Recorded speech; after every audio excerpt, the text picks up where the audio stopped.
Devaya. Om Namo Bhagavate Vasudevaya. Narayanam Namaskritya Naram Cha Narottamam Devim Saraswatim Vyasam Tato Jayam Udiriye. Ashtaprayeshu Bhadreshu Nityam Bhagavata Sevaya. Bhagavati Uttam Shloke Bhaktir Bhavati Naishtiki. So continuing with the discussion on Srimad Bhagavatam, Canto 8, Chapter 7. Lord Shiva saves the universe by drinking poison. So this is the background I got today for Lord Shiva. So anyway, continuing with our discussion on the churning of the ocean. So we studied yesterday how demigods and demons, they were bringing the Mandar mountain, and it was so heavy because it is made of pure gold. So they couldn't carry it further, and they were crying. Their hands were broken, arms were broken, shoulders were broken. And then Lord appeared on the Garuda, and he just effortlessly picked up Mandar mountain, put it on the back of Garuda, picked up both demons and demigods, put them on the back of Garuda, and just everybody was brought to the ocean of milk. So where Lord put the Mandar mountain on the ocean, and he himself, along with demigods, as Vasuki, and Vasuki was a churning rope. He acted as rope. So the Lord took the front of the rope or mouth of the Vasuki, and demons said, no, we are more powerful, we are more intelligent, we'll take the mouth, you take the inauspicious tail part. So Lord said, okay, demigods just followed the Lord. And then when they started churning, the Mandar mountain started sinking into the ocean. Then the Lord took the form of an extraordinary or great tortoise, Kurma avatar, and went under the Mandar mountain and lifted up on his back. And he was feeling very nice sensation because he had the itch on his back, and the churning or movement of the Mandar mountain, it just relieved that itch. And we read that his back was, or the part of the back was 800,000 miles long. Wow. Text 11. Tatha surana vishada surena rupena tesham balavir miryan uddipayan deva ganashcha vishnur devena nagendram bodh rupaha. Thereafter, Lord Vishnu entered the demons as a quality of passion, the demigods as a quality of goodness, and Vasuki as a quality of ignorance, to encourage them and increase their various types of strength and energy. So basically, it was the Lord who was doing everything or getting everything done. And everybody was just an instrument. Everything in the material world is under the different modes of material nature. There were three different parties in the churning of Mandar mountain: the demigods who were in the mode of goodness, the demons who were in the mode of passion, and the snake, Vasuki, who was in the mode of ignorance. Since they were all becoming tired, because first of all, Mandar mountain was heavy and churning was really difficult. It's not like we churn some yogurt in a pot and make lassi out of it. They had to churn the ocean of milk to get something out. So, and they were really getting tired. And Vasuki, it is said, Vasuki was so tired, he was almost going to die. So Lord Vishnu, to encourage them to continue the work of churning the ocean, entered into them according to the respective modes of nature, goodness, passion, and ignorance, and encouraged them. Okay, keep on churning. Upar yagendram girirādivanya akramya hasten sahasrabahu tastho divi brahma bhavendra mukhya abhishtu vadbhi sumano abhivrishtaha. Manifesting himself with thousands of hands, the Lord then appeared on the summit of Mandar mountain, like another great mountain, and held Mandar mountain with one hand. In the upper planetary systems, Lord Brahma and Lord Shiva, along with Indra, king of heaven, and other demigods, offered prayers to the Lord and showered flowers upon him. So he appeared on the top of the mountain also to keep it in place, because when churning, and it's a huge mountain, so it must be moving here and there. So Lord appeared with 1,000 hands, so he just put one hand on the tip of the Mandar mountain to hold it in place. So to balance Mandar mountain while it was being pulled from both sides, the Lord himself appeared on its summit like another great mountain. Lord Brahma, Shiva, and King Indra then expanded themselves and showered flowers on the Lord. So why expanded? Because they were there to help the demigods in churning the ocean and churning the mountain. So then they expanded to shower flowers and offer prayers. Upar yadhaschatmani gotra netrayo parenate pravishita sametita mamanthu ribdham tarsa madotkata mahadrina kshobhita nakra chakram. The demigods and demons worked almost madly for the nectar, encouraged by the Lord, who was above and below the mountain, and who had entered the demigods, the demons, Vasuki, and the mountain itself. So he was everywhere. Because of the strength of the demons and demigods, the ocean of milk was so powerfully agitated that all the alligators in the water were very much perturbed. Nonetheless, the ocean of the churning of the ocean continued in this way. So it was greatly getting churned. Ahindra sahasra katora dringa mukhas vasagani muhat varchasu asuraha polom kaleya balil valadayo davagni dagdha sarala iva bhavan. Vasuki had thousands of eyes and mouths. From his mouth he breathed smoke and blazing fire, which affected the demons, headed by Poloma, Kaleya, Bali, and Ilval. Those demons who appeared like saral trees burned by a forest fire gradually became powerless. And the demons, now they must be realizing, why did they take the mouth side of Vasuki? And obviously from mouth, he breathed smoke and blazing fire. And the demons became powerless. Devascha tachavasa shikahat prabhan dhumrambar srag var kanchu kananan sambhyar varshan bhagvad vashaghana vavu samudror mayo pag gud vayavaham. Because the demigods were also affected by the blazing breath of Vasuki, their bodily lusters diminished, and their garments, garlands, weapons, and faces were blackened by smoke. However, by the grace of the Supreme Personality of Godhead, clouds appeared on the sea, pouring torrents of rain, and breezes blew, carrying particles of water from the sea waves to give the demigods relief.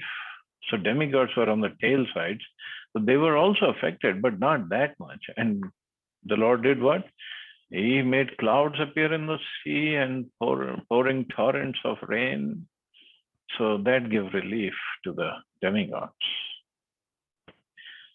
Mathyamana tatha sindhor deva survaru tape yada sudha na jayet niramamana manthajita swayam. When nectar did not come from the ocean of milk despite so much endeavor by the best of the demigods and demons, the Supreme Personality of Godhead, Ajita, personally began to churn the ocean. So now he came along with the demons and demigods to churn the ocean. So when the Lord started, see, Megha Shyama Kanak Paridhi Karna Vidyot Vidyur Murdhani Bhrajadvi Lulit Kachaha Snagdharo Rakta Netraha Jaitrer Dorbhir Jagad Bhayadair Danta Shukam Grihitva Mathanan Mathana Pratigiri Riva Shobhatatho Dhritadrihi. The Lord appeared like a blackish cloud. He was dressed with yellow garments. His earrings shone on his ears like lightning, and his hair spread over his shoulders. He wore a garland of flowers, and his eyes were pinkish. With his strong, glorious arms, which award fearlessness throughout the universe, he took hold of Vasuki and began churning the ocean, using Mother Mountain as a churning rod. When engaged in this way, the Lord appeared like a beautifully situated mountain named Internila. So he was below, he was above the mountain, he was in the heart of demons, demigods, Vasuki, and Mandar, and now he personally started churning. So it was all him everywhere. Nirmathyamanad duddhader bhudvisham mahol badam hal hala havam agrataha sambhranta mino namakara ikachapata timid vip graha timingla kulat. The fish, sharks, tortoises, and snakes were most agitated and perturbed. The entire ocean became turbulent, and even the large aquatic animals like whales, water elephants, crocodiles, Timingla fish. So Timingla fish is large whales that can swallow small whales. And then there is a Timi fish. So Timi fish is so large that it can even swallow Timingla fish. So even modern scientists, they have no idea about this Timi fish. They only see large whales that can swallow small, but even they haven't even seen the Timi fish. They think they have seen everything. So while the ocean was being churned in this way, it first produced a fiercely dangerous poison called halahal. Tadugra vegam dishi dishu parayadho visarpadut sarpadasahayam prati bhita praja dudruva angaseshwara arakhyamana sharanam sada shivam. O king, when that uncontrollable poison was forcefully spreading up and down in all directions, all the demigods, along with the Lord himself, approached Lord Shiva, Sadashiv. Feeling unsheltered and very much afraid, they sought shelter of him. Now, this is a big question for everybody. So now it is like, who is supreme, Vishnu or Shiva? One may question that since the Supreme Personality of God was personally present, why did he accompany all the demigods and people in general to take shelter of Lord Sadashiva instead of intervening himself?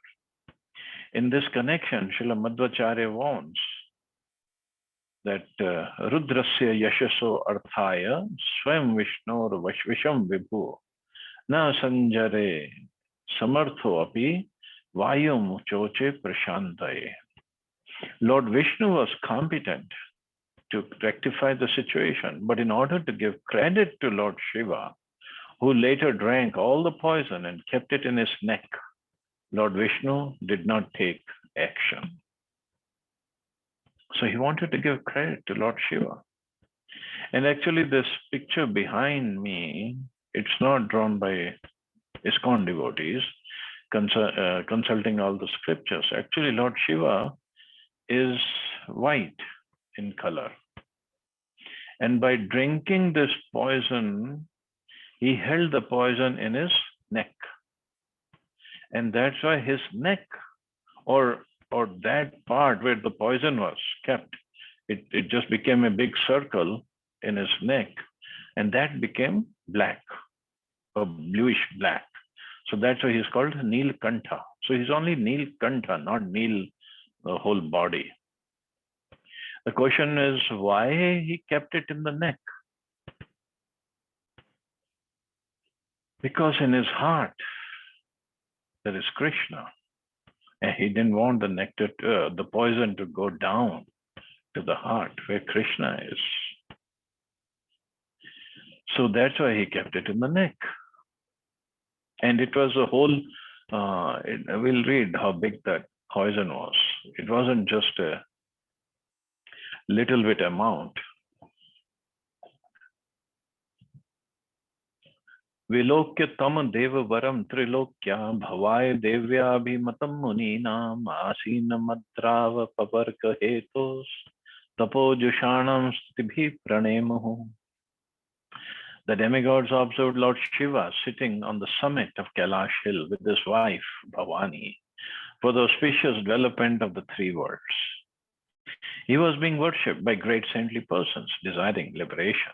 The demigods offered him their obeisances and prayers with great respect. Shri Prajapataye Uchuhu Deva Deva Mahadeva Bhutatman Bhutabhavana Trahi Nah Sharana Panna Stralokya Dahanad Vishad.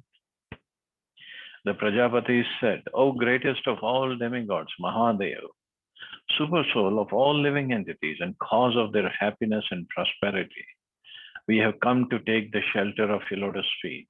Now please save us from this fiery poison which is spreading all over the three worlds. Since Lord Shiva is in charge of annihilation, why should he be approached for protection, which is given by Lord Vishnu? Lord Brahma creates and Lord Shiva annihilates, but both Lord Brahma and Shiva are incarnations of Vishnu and are known as Shakti-avesh avatars or Guna avatars also. They are endowed with a special power like that of Lord Vishnu, who is actually all-pervading in their activities. Therefore, whenever prayers for protection are offered to Lord Shiva, actually Lord Vishnu is indicated, for otherwise Lord Shiva is meant for destruction. Lord Shiva is one of the Ishwaras, or the controllers, known as Shakti-avesh avatar. Therefore, he can be addressed as having the qualities of Lord Vishnu. So Prabhupada is clarifying that since he is a Shakti-avesh avatar, so means he has been given special powers by Lord Vishnu to carry out specific purpose. But since he's also Guna avatar, so Lord Vishnu part in Lord Shiva is being prayed to. So this, and as Prabhupada Madhvacharya has said before that, Lord Vishnu wanted to give credit to Lord Shiva, just like War of Mahabharata. Krishna had showed Arjuna that all these warriors, they are going to die. So you shoot the arrows and take the credit. So he wanted to give the credit to Arjuna for killing all the warriors in Kurukshetra. Tvam eka sarva jagat ishvaro bandha mokshayo tam tvam archanti kushalaha prapannarte haram gurum. O Lord, you are the cause of bondage and liberation of the entire universe because you are its ruler. Those who are advanced in Krishna, in spiritual consciousness, surrender unto you. And therefore, you are the cause of mitigating their distresses, and you are also the cause of their liberation. We therefore worship your Lordship. Actually, Lord Vishnu maintains and accomplishes all good fortune. If one has to take shelter of Lord Vishnu, why should the demigods take shelter of Lord Shiva? They did so because Lord Vishnu acts through Lord Shiva in the creation of the material world. How? Lord Shiva acts on behalf of Lord Vishnu. When the Lord says in Bhagavad Gita that he is the father of all living entities, Aham Bija Pradapita, this refers to actions performed by Lord Vishnu through Lord Shiva. So as we have discussed, when Mahavishnu glances at each universe, so the souls from his body, they come out and they enter each and every universe through his glance. So the glance of Lord Vishnu comes in contact with the material world. Lord Vishnu himself does not. So that glance, the personification of that glance is Lord Sadashiva. So basically, Sadashiva brings the living entities from the body of Vishnu into material world through the yoni of Durgaji. So this is why when Krishna says Aham Bija Pradapita, so the Bij, ultimately the father, or I mean the souls, they all come from Mahavishnu. Sadashiva brings them. So in a way, Sadashiva helps in the creation. Lord Vishnu is always untouched to material activities, and when material activities are to be performed, Lord Vishnu performs them through Lord Shiva. Lord Shiva is therefore worshipped on the level of Lord Vishnu. When Lord Vishnu is untouched by the external energy, he is Lord Vishnu. But when he is in touch with the external energy, he appears in his feature as Lord Shiva.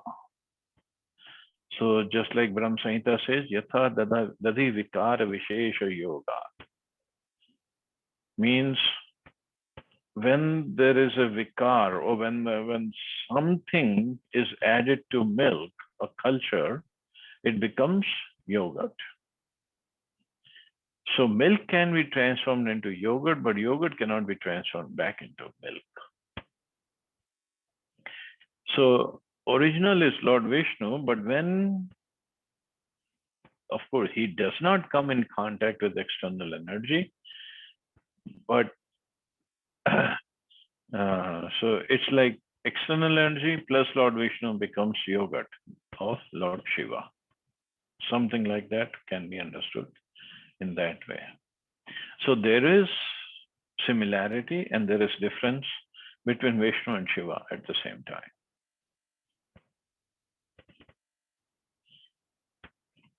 Gunamaya swashakyasya sargasthiti apyan vibho, that says yada swadrig bhuman Brahma Vishnu Shiva Bidhama. O Lord, you are self-effulgent and supreme. You create this material world by your personal energy, and you assume the name Brahma, Vishnu, and Maheshwara when you act in creation, maintenance, and annihilation. This prayer is actually offered to Lord Vishnu, the Purusha, who in his incarnations as the Guna avatars assumes the name Brahma, Vishnu, and Maheshwara. Tvam Brahma Paramam Guhyam Sada Sada Bhava Bhavanam Nana Shakti Mira Bhatas Tvam Atma Jagadishvaraha. You are the cause of all causes, the self-effulgent, inconceivable, impersonal Brahman, which is originally Par-Brahman. You manifest various potencies in this cosmic manifestation. So this prayer is offered to the impersonal Brahman, which consists of the effulgent rays of Para-Brahman. So impersonal Brahman is a Brahmjyoti, and Para-Brahman is Supreme Lord. So Supreme Lord, effulgent rays are his body's Kanti, or body's effulgence is Brahmjyoti. Para-Brahman is the Supreme Personality of Godhead. Param Brahma Param Dhama Pavitram Paramam Bhava. When Lord Shiva is worshipped as Par-Brahman, the worship is meant for Lord Vishnu. So Prabhupada is making sure we understand what exactly is going on. Tvam Shabda Yonir Jagadidat Atma Pranendra Pranendriya Dravya Guna Swabhava Kalaha Kratu Satyamritam Cha Dharmas Tvayaksharam Yat Trivridam Mananti. O Lord, you're the original source of Vedic literature. You're the original cause of material creation, the life force, the senses, the five elements, the three modes, and the Mahatattva. Your eternal time, determination, and the two religious systems called truth and truthfulness, Satya and Rita. You are the shelter of the syllable Om, which consists of three letters A, U, and M. Om. Agnirmukham te akhil devatatma chittim vidur lok bhavangri pankajam kalam gatim te akhil devatatmano dishascha karano rasanam jalesham. O Father of all planets, learned scholars know that fire is your mouth, the surface of the globe is your lotus feet, and eternal time is your movement. All the directions are your ears, and Varuna, master of the waters, is your tongue. In the Shruti mantras, it is said, Agni Sarva Devata. Fire is the aggregate of all demigods. Agni is the mouth of the Supreme Personality of Godhead. It is through Agni of fire that the Lord accepts all sacrificial oblations. So that we have studied earlier when Brahmaji was praying to the Lord, that how fire is the mouth of the Supreme Lord. Nabhir nabhaste shvasanam nabhaswan suryascha chakshunshi jalam smaretaha paravaratma shrayanam tavatma somo mano dyor bhagwan shiraste. O Lord, the sky is your navel, the air is your breathing, the sun is your eyes, and the water is your sea. You are the shelter of all kinds of living entities, high and low. The god of moon is your mind, and the upper planetary system is your head. So these are all the prayers that Brahmaji offered to the Supreme Lord when he was standing at the banks of ocean, Shivsagar. Kukshi samudra giryo asti sangha romani sarvoshadvi virudhaste chandansi sakshat tav sapta dhatava dhatavastrayi mayatman hirdayam sarva dharma. O Lord, you are the three Vedas personified. The seven seas are your abdomen, and the mountains are your bones. All drugs, creepers, and vegetables are the hairs on your body. The Vedic mantras like Gayatri are the seven layers of a body. And Vedic religious system is the core of your heart. Mukhani panchopanishdastavesha yanstrish dashtotar mantra vargaha yattachi vakyam paramatma tattvam deva swayam jyotir avasthististe. O Lord, the five important Vedic mantras are represented by your five faces, from which the 38 most celebrated Vedic mantras have been generated. Your Lordship being celebrated as Lord Shiva is self-illuminated. You are directly situated as a supreme truth known as Paramatma. So 5 important Vedic mantras are represented by your 5 faces. So Lord Shiva is considered Panchamukhi also. And there's a bhajan in Bengali where it says, Brahma bole chaturmukhe Hare Krishna, Krishna Krishna Hare Hare, Mahadeva Panchamukhe, Rama Rama Hare Hare. The 5 mantras mentioned in this connection are as follows: 1. Purusha, 2. Aghora, 3. Shadyo Jata, 4. Vamadeva, and 5. Ishan. These 5 mantras are within the category of 38 special Vedic mantras chanted by Lord Shiva, who is therefore celebrated as Shiva or Mahadev. Another reason why Lord Shiva is called Shiva, which means all auspicious, is that he is self-illuminated, exactly like Lord Vishnu.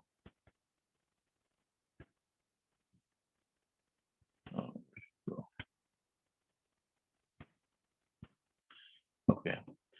exactly like Lord Vishnu, who is the Paramatma, because Lord Shiva is directly an incarnation of Lord Vishnu. He is situated as Lord Vishnu's direct representative. This fact is corroborated by a Vedic mantra, Patim Vishwasayatmeshwaram. The super soul is called by many names of which Maheshwara, Shiva, and Achyuta are especially mentioned. So various prayers by demigods are going on. Chaya twadharmormishu yar visargo netratrayam sattva-rajas-tamansi sankhyaat manah shastra kritastaveksha chando mayo deva rishi purana. O Lord, your shadow is seen in irreligion, which brings about varieties of irreligious creations. The three modes of nature, goodness, passion, and ignorance, are your three eyes. All the Vedic literatures, which are full of verses, are emanations from you, because the compilers wrote the various scriptures after receiving your glance.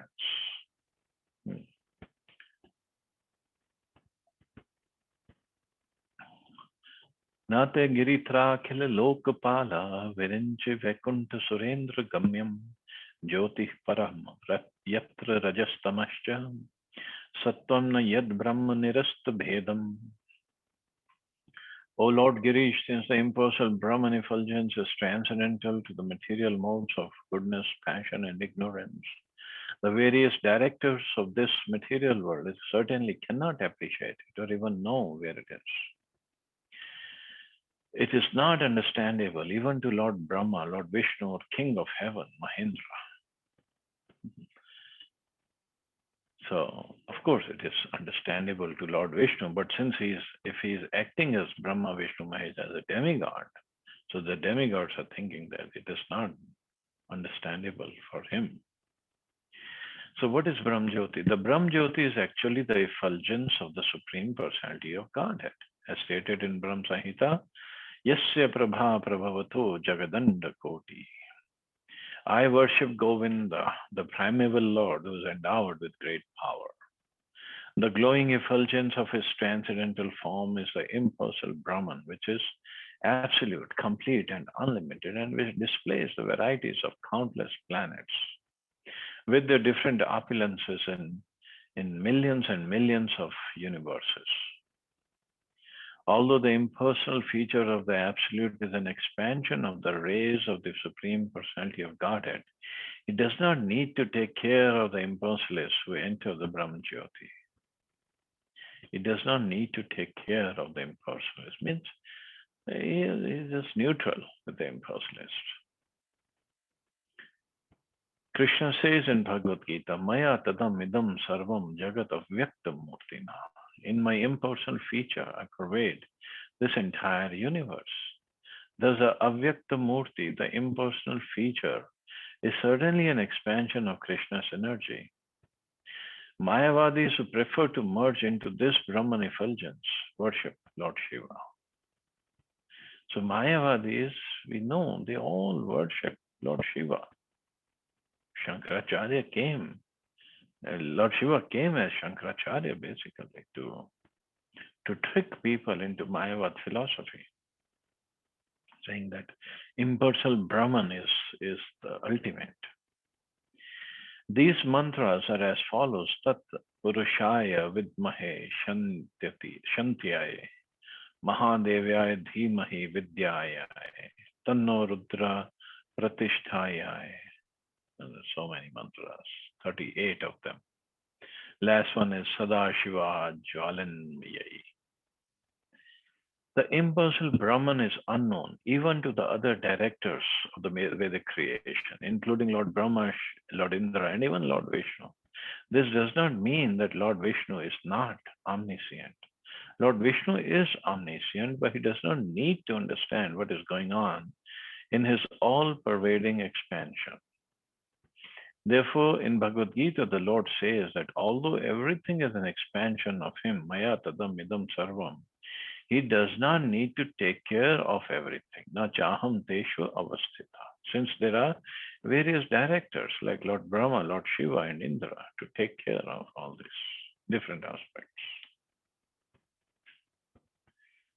It's a little difficult to understand how come Vishnu doesn't know. Because Vishnu has his own uh, way of working.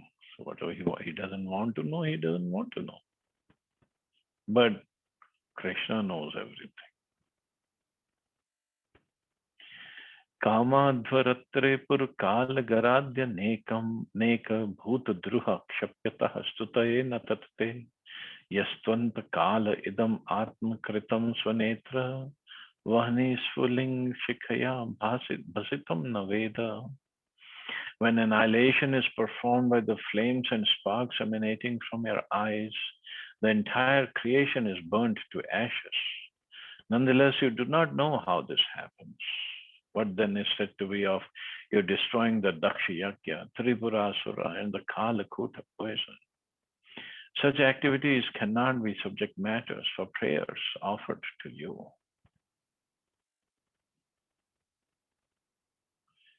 Since Lord Shiva considers the great acts he performs to be very unimportant, what was to be said of counteracting the strong poison produced by churning?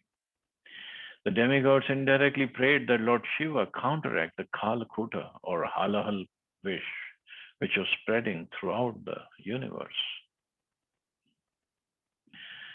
Because so many wonderful activities that he has performed, and they're just some simple activity of taking care of this poison. Ye tvatma ram guru bhir hriday chintitangre dvandvam charandam umaya tapsa bhitaptam kathant ugra parusham niratam shamshane te nunam mutim vidanstava hat lajjaha. Exalted, self-satisfied persons who preach to the entire world think of your lotus feet constantly within their hearts.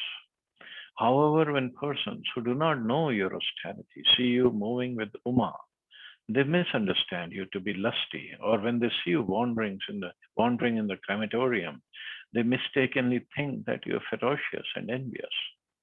Certainly, they are shameless. They cannot understand your activities. Lord Shiva is a topmost Vaishnava, Vaishnavanam Yathasham. It's therefore said, Vaishnavera Kriya Mudra Vigyena Bhujai. Even the most intelligent person cannot understand what a Vaishnava like Lord Shiva is doing or how he is acting. Those who are conquered by lusty desires and anger cannot estimate the glories of Lord Shiva, whose position is always transcendental. So Lord Shiva's position is not material, no way. Nowhere it is mentioned. He is always transcendental. In all the activities associated with lusty desires, Lord Shiva is an implement of Atmaram. That means he cannot be, he's a Dhira, he cannot be disturbed. He is always satisfied. Ordinary persons, therefore, should not try to understand Lord Shiva and his activities. One who tries to criticize the activities of Lord Shiva is shameless. And not just they criticize, they try to imitate his activities of smoking ganja. They think Lord Shiva smokes ganja, so we can also smoke ganja. Lord Shiva is going to drink the whole ocean of poison.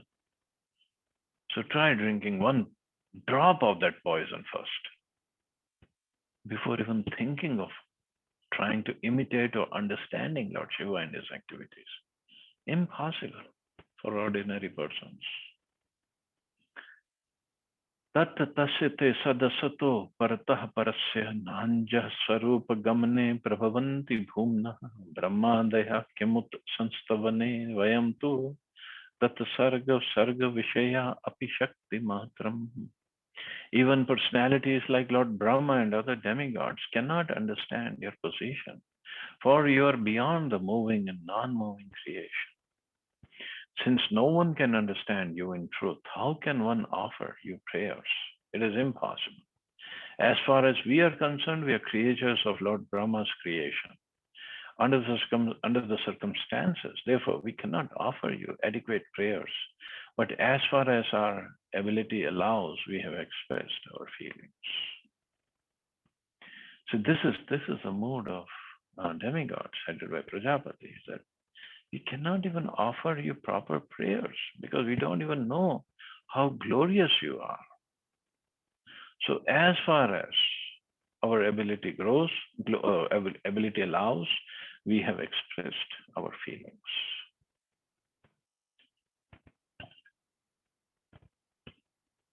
So this is how glorious Lord Shiva is.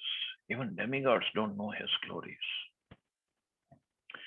एतत् परं प्रपश्यामो न परं ते महेश्वर मृडनाय हि लोकस्य व्यक्तिस्ते अव्यक्तकर्मणा.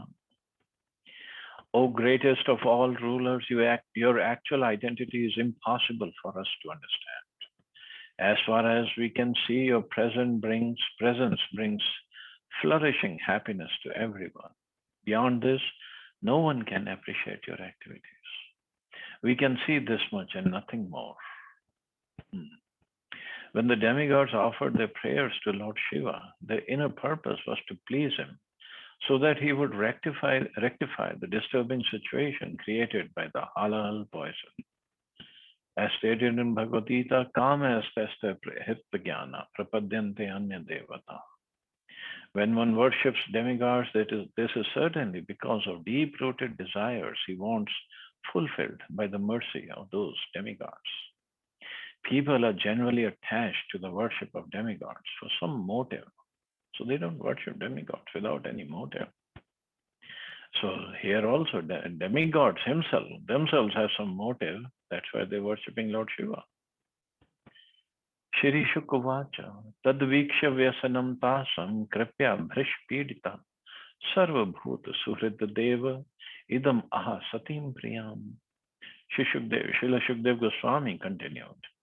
Lord Shiva is always benevolent towards all living entities. When he saw that the living entities were very much disturbed by the poison which was spreading everywhere, he was very compassionate. Thus he spoke to his eternal consort, Sati, as follows. Lord Shiva, first of all, he is Ashutosh. He gets pleased very quickly. Secondly, he is a Vaishnava, Param Vaishnava, full of compassion. So he just wanted to take care of all the demigods and all the living entities who were suffering because of this ocean of poison. So he spoke to Sati. Shri Shiva Uvacha Aho Bhat Bhavan Yetat Prajanam Pashya Vaishasam Shiro Dad Mathano Adbhutat Kalakutat Ut Upastitam. Lord Shiva said, my dear Bhavani, just see how all these living entities have been placed in danger because of the poison produced from the churning of the ocean of milk. Asam prana paripsunam vidheyam abhayam hime etavan hi prabhorartho yad dina paripalanam. It's my duty to give protection and safety to all living entities struggling for existence. Certainly, it is the duty of the master to protect his suffering dependents. Pranasva pranina panti sadvakshan bhangure badvareshu bhuteshu mohiteshvatma mayaya. People in general, being bewildered by the illusory energy of the Supreme Personality of Godhead, are always engaged in animosity towards one another. But devotees, even at the risk of their own temporary lives, try to save them. So this is what devotees are. Why devotees are separate or exalted. That they even at the risk of their own lives, they want to save people in general.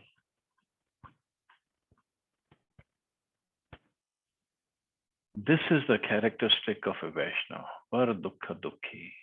A Vaishnava is always unhappy to see the conditioned souls unhappy. Otherwise, he would have no business teaching them how to become happy. In materialistic life, people must certainly engage in activities of animosity. Materialistic life is therefore compared to Sansara Davana. So Sansara Davana, the blazing forest fire that automatically takes place. Nobody Nobody puts that fire. Nobody starts that fire.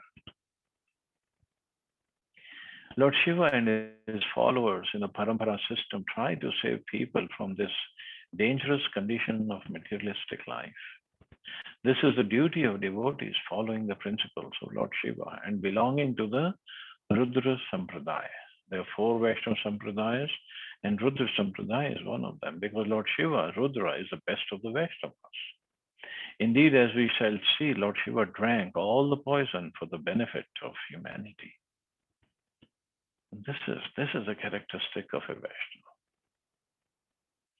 Punsa kripayato bhadre sarvatma priyate hari prite haro bhagvati priye aham sacharacharaha tasmadidam garam punche prajanam swastirastu me. My dear gentle wife Bhavani, when one performs benevolent activities for others, the Supreme Personality of Godhead, Hari, is very pleased. Sarvatma priyate Hari. And when the Lord is pleased, I am also pleased, along with other living creatures. Therefore, let me drink this poison. For all the living entities may thus become happy because of me.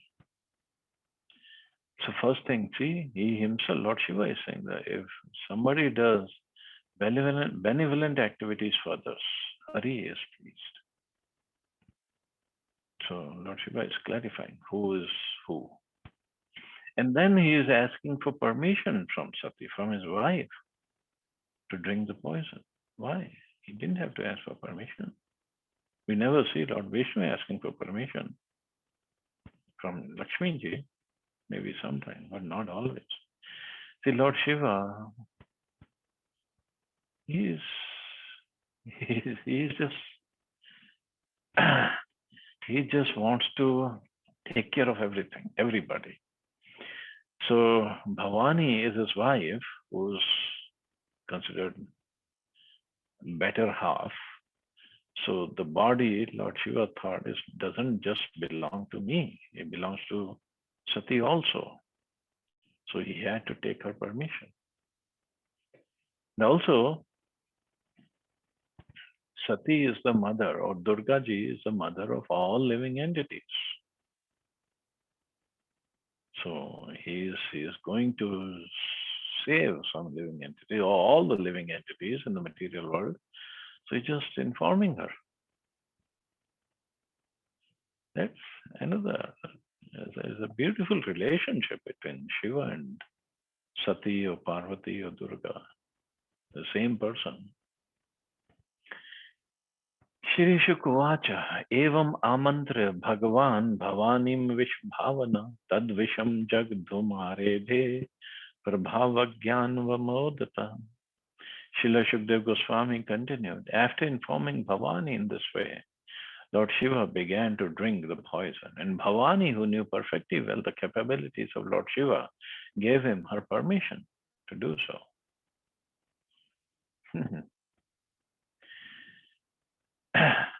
See, and here in the shloka, Shukdev Goswami is not telling Sati gave him the permission, Parvati. He is using the word Bhavani. Why? Bhavani means wife of Bhava. Bhava means Lord Shiva. So he is making sure we understand who is Bhavani. She's wife of Lord Shiva, or she is maintained by Lord Shiva. So this is a beautiful relationship. Tata kartali kritya vayapi hala halam visham abhakshan mahadeva kripya bhuta bhavana. Thereafter, Lord Shiva, who is dedicated to auspicious, benevolent work for humanity, compassionately took the whole quantity of poison in his palm and drank it. Although there was such a great quantity of poison that is spread all over the universe, Lord Shiva had such great power that he reduced the poison to a small quantity so that he could hold it in his palm. one should not try to imitate Lord Shiva. Lord Shiva can do whatever he likes, but those who try to imitate Lord Shiva by smoking ganja and other poisonous things will certainly be killed because of such activities. तस्यापि दर्शयामास स्ववीर्यं जलकल्मषः यच्चकार गले नीलम तच्च साध्वोर विभूषणम. As if in the defamation, the poison born from the ocean of milk manifested its potency by marking Lord Shiva's neck with a bluish line. That line, however, is now accepted as an ornament of the Lord. So that's why he's called Nilkantha. So anyway, we'll stop here. See anybody has any questions or comments.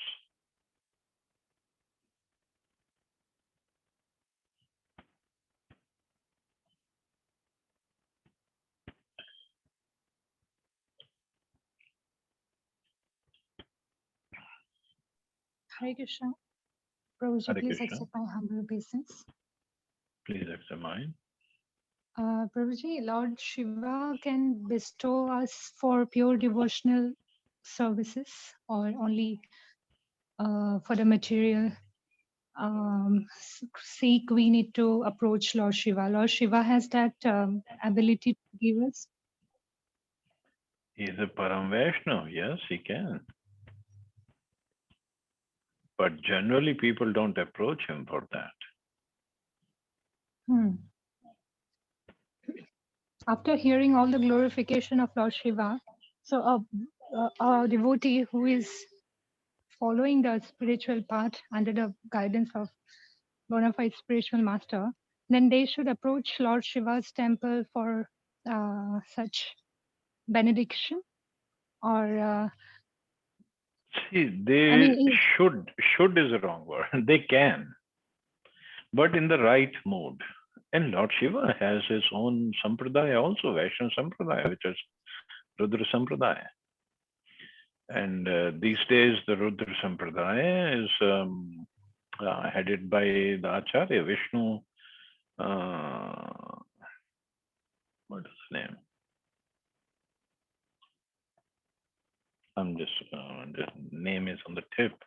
But later on, Vallabhacharya became the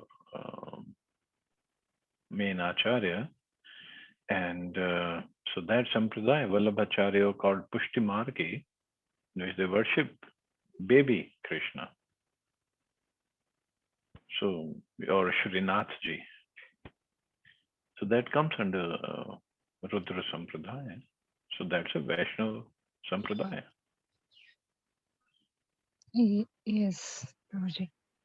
But the problem is people, when they approach Lord Shiva, knowing he's Ashutosh, so they just pray for him, pray to him for some material benedictions. That's all.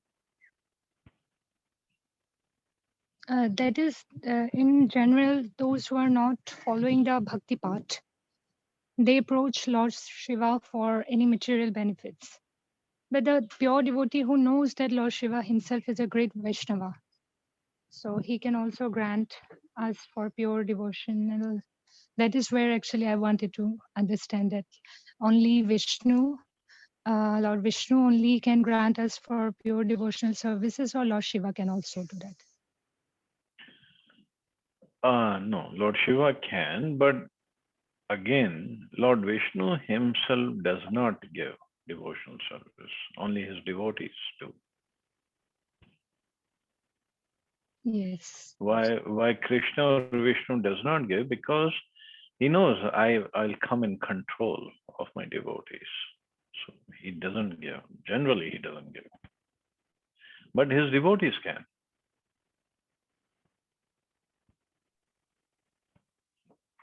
That's another thing to understand.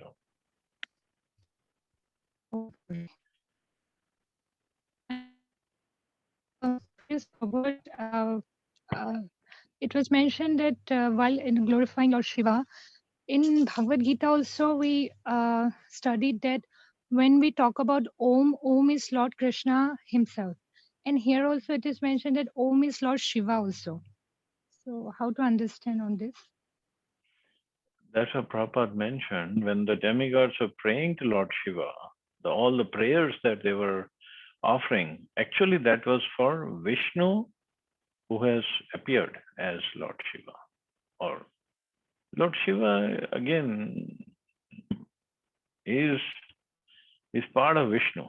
He's not Vishnu himself. As I explained, milk transformed into yogurt by addition of some culture. So from that aspect, there is no difference between milk and yogurt as far as ingredients are concerned, but both have different functions. Yes, So in yogurt there is milk, X plus that culture, and the culture part is very small, right? Mostly it's milk. But both have different functions to perform. So they are same and different at the same time.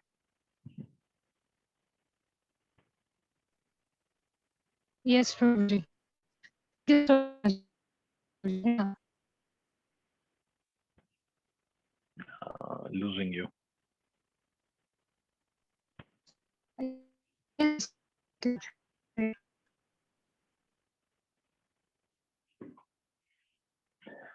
Chalo, I guess we can stop. Yeah, you all have a safe and wonderful day. Hare Krishna. Jai Shri Prabhupada. Hare Krishna, Hare Prabhuji. Krishna.